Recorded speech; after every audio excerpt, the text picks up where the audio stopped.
Doctor Yunus Narendra মোদীর ঈদ শুভেচ্ছা বিনিময়ে। জানাবো নির্বাচনী রোডম্যাপ, ডক্টর ইউনূস কি এক পক্ষের হয়ে গেলেন? এবং সর্বশেষ জানাবো গত বছরের চেয়ে চামড়ার দাম বেশি, বললেন বাণিজ্য উপদেষ্টা। শুনছিলেন সংবাদ শিরোনাম, এবারে বিস্তারিত। ডক্টর ইউনূস নরেন্দ্র মোদীর ঈদ শুভেচ্ছা বিনিময়ে। অন্তর্বর্তী সরকারের প্রধান উপদেষ্টা ডক্টর মোহাম্মদ ইউনূস ও ভারতের প্রধানমন্ত্রী নরেন্দ্র মোদী পবিত্র ঈদ উল আজহার শুভেচ্ছা বিনিময় করেছেন।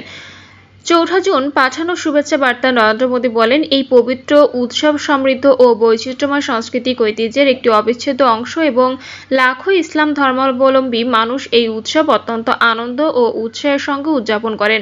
এটি আমাদের ত্যাগ, করুণা, ভ্রাতৃত্বের চিরন্তন মূল্যবোধের কথা মনে করিয়ে দেয়, যা একটি শান্তিপূর্ণ ও অন্তর্ভুক্তিমূলক বিশ্ব গঠনে অপরিহার্য। শুভেচ্ছা বার্তায় ডক্টর মোহাম্মদ ইউনূসের সুস্বাস্থ্য ও সুস্থতাও কামনা করেন ভারতের প্রধানমন্ত্রী।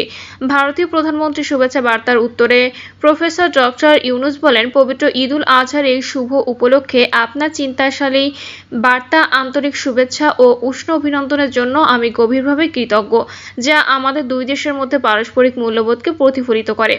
আমি এই পবিত্র ঈদ উপলক্ষে আপনাকে এবং আপনার মাধ্যমে ভারতের জনগণকে আমার আন্তরিক শুভেচ্ছা জানাতে চাই। পবিত্র ঈদ উল আজহা এমন একটি উৎসবের সময় যা মুসলিম সম্প্রদায়কে উৎসব, ত্যাগ, উদারতা ও ঐক্যের চেতনায় একত্রিত করে এবং বিশ্বব্যাপী জনগণের বৃহত্তর কল্যাণের জন্য একসাথে কাজ করতে আমাদের সকলকে অনুপ্রাণিত করে। আমি বিশ্বাস করি যে পারস্পরিক শ্রদ্ধা ও সমঝোতার চেতনা আমাদের জনগণের কল্যাণের জন্য একসাথে কাজ করতে নির্দেশনা দেবে। ডক্টর মোহাম্মদ ইউনূস এও বলেন, এই পবিত্র ঈদে আমি আপনার সুস্বাস্থ্য ও সুখ এবং ভারতের জনগণকে শান্তি, অগ্রগতি ও সমৃদ্ধি কামনা করি। নির্বাচনী রোডম্যাপ, ডক্টর ইউনূস কি এক পক্ষের হয়ে গেলেন? অন্তর্বর্তী সরকারের প্রধান ডক্টর মোহাম্মদ ইউনূস 2026 সালের এপ্রিলের প্রথমার্ধে জাতীয় নির্বাচন অনুষ্ঠানের ঘোষণা দিয়েছেন। তবে তার এই সিদ্ধান্তকে ঘিরে শুরু হয়েছে ব্যাপক বিতর্ক। রাজনৈতিক মহলে প্রশ্ন উঠেছে, তিনি কি কোনো বিশেষ রাজনৈতিক দলের স্বার্থ রক্ষায় এর সময় নির্ধারণ করেছেন? কারণ বিএনপি সহ 30টির বেশি দল চলতি বছরের ডিসেম্বরে নির্বাচন চেয়েছিল। এমনকি সেনাপ্রধানের বক্তব্যে ডিসেম্বরের মধ্যে নির্বাচন শেষ করার ইঙ্গিত ছিল। এই প্রেক্ষাপটে এপ্রিল নির্বাচন কতটা যৌক্তিক, এ বিষয়ে স্পষ্ট ব্যাখ্যা দেননি ডক্টর ইউনূস।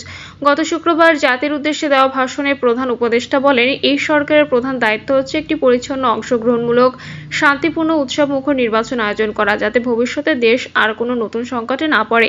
তিনি বলেন, নির্বাচনের সঙ্গে সংশ্লিষ্ট প্রতিষ্ঠানগুলোর সুশাসন নিশ্চিত না হলে অতীতে ছাত্র জনতা যেসব আত্মত্যাগ হয়েছে তা বিফলে যাবে। তাই সংস্কার, বিচার ও নির্বাচন, এই 3টি ম্যান্ডেট নিয়ে আমরা দায়িত্ব গ্রহণ করেছি।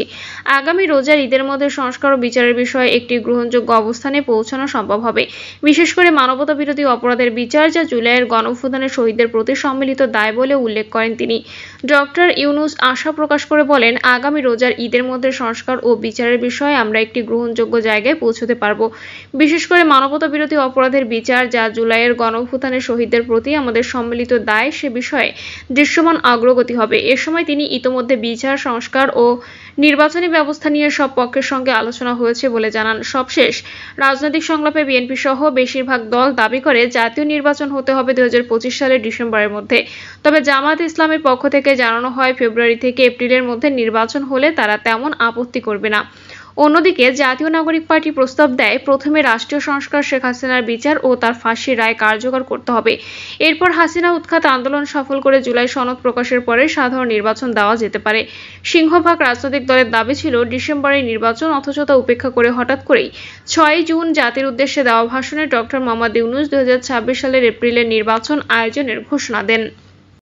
এতে বিস্মিত হয়েছে দেশের রাজনৈতিক অঙ্গন। ফলে এখন সবচেয়ে বড় প্রশ্ন হয়ে দাঁড়িয়েছে, কাকে সন্তুষ্ট করতে গিয়ে তিনি ডিসেম্বর নয় এপ্রিলের নির্বাচন করতে চাইছেন। এপ্রিলের নির্বাচনের সময়সীমা ঘোষণার পর বিএনপির কড়া প্রতিক্রিয়া জানিয়েছে। তারা বলেছে, অন্তর্বর্তীকালীন সরকার ঐক্যমত্য প্রতিষ্ঠার কথা বললেও একটি বিশেষ রাজনৈতিক গোষ্ঠীর প্রভাবে সিংহভাগ রাজনৈতিক দলের মতামত উপেক্ষা করছে।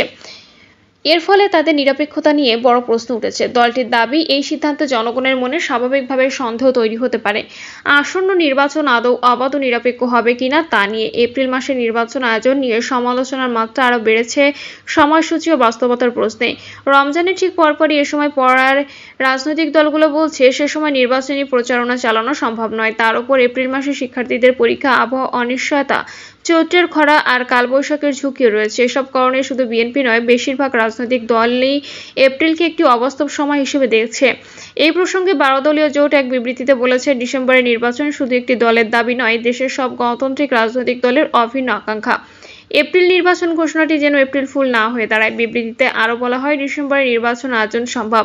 এমনকি দেশপ্রেমিক সেনাবাহিনীর পক্ষ থেকেও সেই বিষয়টি বিভিন্নভাবে তুলে ধরা হয়েছে।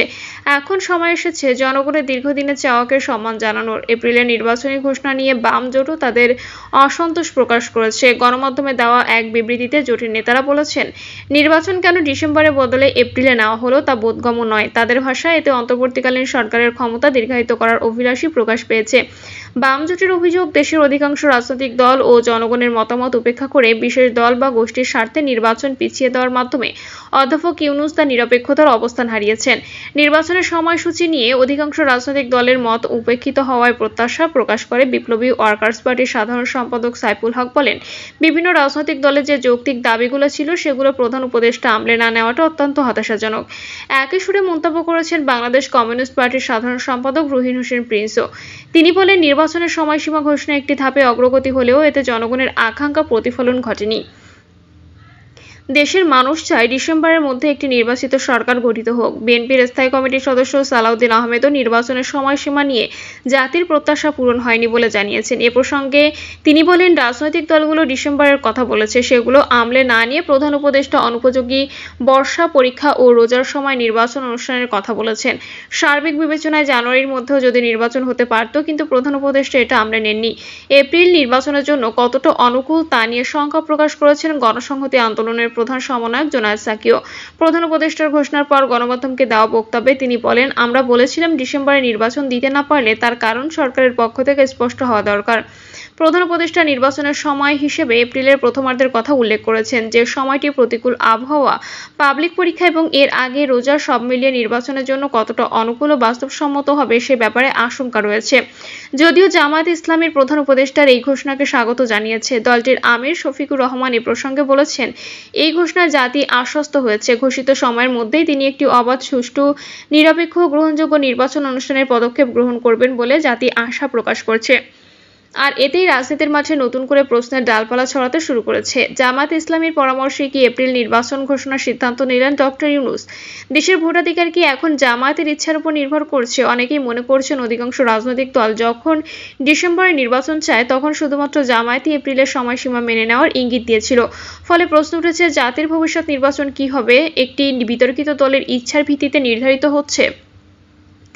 জাতীয় নাগরিক পার্টি প্রধান উপদেষ্টার ঘোষণাকে ইতিবাচকভাবে গ্রহণ করেছে। দলটির নেতারা বলছেন, আগামী বছরের এপ্রিলের প্রথমার্ধের মধ্যে যদি জুলাই সনদ, জুলাই ঘোষণাপত্র সংস্কার বাস্তবায়নের ব্যাপারে কার্যকর পদক্ষেপ নেওয়া হয়, তাহলে ঘোষিত এই সময়ে নির্বাচনের বিষয়ে তাদের পক্ষ থেকে কোনো আপত্তি নেই। নির্বাচনের সময়সূচি নিয়ে শুধু নয়, আরও বহু ইস্যুতে অন্তর্বর্তী সরকারের সঙ্গে রাজনৈতিক দলগুলোর, বিশেষ করে বিএনপির দূরত্ব ক্রমেই বাড়ছে। রাজনৈতিক বিশ্লেষকদের মতে, নির্বাচন ঘিরে বিএনপির লাগাতার চাপ প্রয়োগে বিরক্ত হন প্রধান উপদেষ্টা ডক্টর মোহাম্মদ ইউনূস। এক পর্যায়ে তিনি পদত্যাগের হুমকিও দেন। সে সময় বলা হয়েছিল, যদি তাকে স্বাধীনভাবে কাজ করতে না দেওয়া হয় এবং নির্বাচনের প্রস্তুতি যথাযথভাবে নেওয়ার সুযোগ না দেওয়া হয়, তবেই তিনি দায়িত্ব ছেড়ে দেবেন। বিশ্লেষকরা মনে করেন, বিএনপি ডিসেম্বরের নির্বাচন চেয়ে অনড় অবস্থান নেওয়ায় এবং জাতীয় ঐক্যমত্য কমিশনের কিছু গুরুত্বপূর্ণ সুপারিশে অন্যান্য দল একমত হলেও বিএনপিকে রাজি করানো না যাওয়ার জন্য ডক্টর ইউনূসের মধ্যে অসন্তোষ তৈরি হয়। এছাড়া বিএনপি নেতা ইশরাক হোসেনকে ঢাকা দক্ষিণ সিটি কর্পোরেশনের মেয়র হিসেবে ঘোষণা দেওয়ার দাবিতে দলটির নেতাকর্মীরা সিটি কর্পোরেশন কার্যক্রমে দীর্ঘ সময় অচলাবস্থা তৈরি করে। এসব ঘটনায় ডক্টর ইউনূসের বিরক্তি আরও বেড়ে যায় বলেও অনেক রাজনৈতিক বিশ্লেষকের মত। ডিসেম্বরে নির্বাচন দিতে না পারলেও জানুয়ারি বা ফেব্রুয়ারি মাসে নির্বাচন করার মতো অনুকূল সময় ছিল। তবে কেন এপ্রিল মাস বেছে নেওয়া হলো এবং এপ্রিলেই বা নির্বাচন হবে কিনা এ নিয়ে প্রশ্ন উঠছে। বিএনপি অভিযোগ করে নির্দলীয় নিরপেক্ষ থাকার কথা বললেও অন্তর্বর্তী সরকার একটি বিশেষ রাজনৈতিক গোষ্ঠীর প্রভাবে সিংহভাগ রাজনৈতিক দলের মতামত উপেক্ষা করছে। এতে দেশের জনগণের মধ্যে অবাধ ও নিরপেক্ষ নির্বাচনের বিষয়ে শঙ্কা তৈরি হচ্ছে। জাতীয় ঐক্যমত্য কমিশনের বৈঠকে বিএনপি অধিকাংশ দল ডিসেম্বরের মধ্যে নির্বাচন চেয়েছিল, কিন্তু জামায়াত এপ্রিলের কর্মসূচি দাবি করায় শেষ পর্যন্ত সরকার দলটির কথা মেনে নিয়েছে। এটাও বিএনপির ক্ষোভের কারণ। প্রিয় দর্শক, এই ছিল এখনকার সর্বশেষ সংবাদ আপডেট। সব সংবাদ পেতে চ্যানেলটি সাবস্ক্রাইব করে বেল আইকনটি ক্লিক করে রাখুন।